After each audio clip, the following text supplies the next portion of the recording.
Juan, thank you. This LAPD tragedy is the 5th loss for the department in just 2 months' time. Officer Roberto Sanchez was killed last Saturday when police say his squad car was intentionally rammed by an SUV in Harbor City.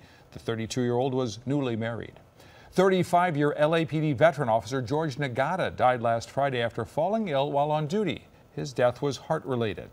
On April 5th, motorcycle officer Chris Cortillo was hit by an SUV at a stoplight in Sun Valley. The driver allegedly high on drugs. The 51-year-old officer died 4 days later. And on March 7th, Officer Nicholas Lee was killed when his patrol car was hit by an out-of-control truck on the very same Beverly Hills street where the detective was killed today. We continue our live team coverage right now with KCAL 9 Serene Branson live at the LAPD Southwest Station near Exposition Park. Serene, this is a tremendous amount of grief for the LAPD to experience in a very short amount of time.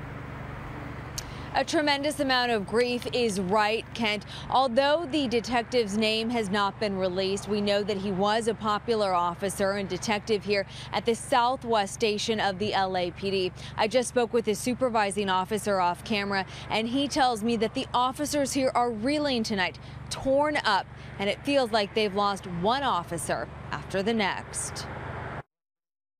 It's very, very difficult. You know, everybody mourns in their own way.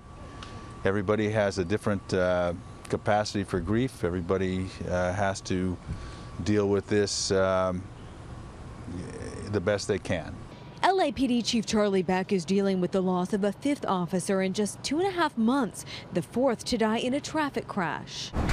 At LAPD headquarters in downtown LA, flags are at half staff. Officers have been wearing black bands on their badges for nearly 2 months straight, and their hearts on their sleeves. Memorial items for Officer Roberto Sanchez still stand in the entrance, while a moving memorial with the names of LAPD's fallen officers just arrived 2 days ago from Sacramento. Support has been pouring out. The entire LAFD sends its condolences to our LAPD brothers and sisters in the wake of another senseless tragedy.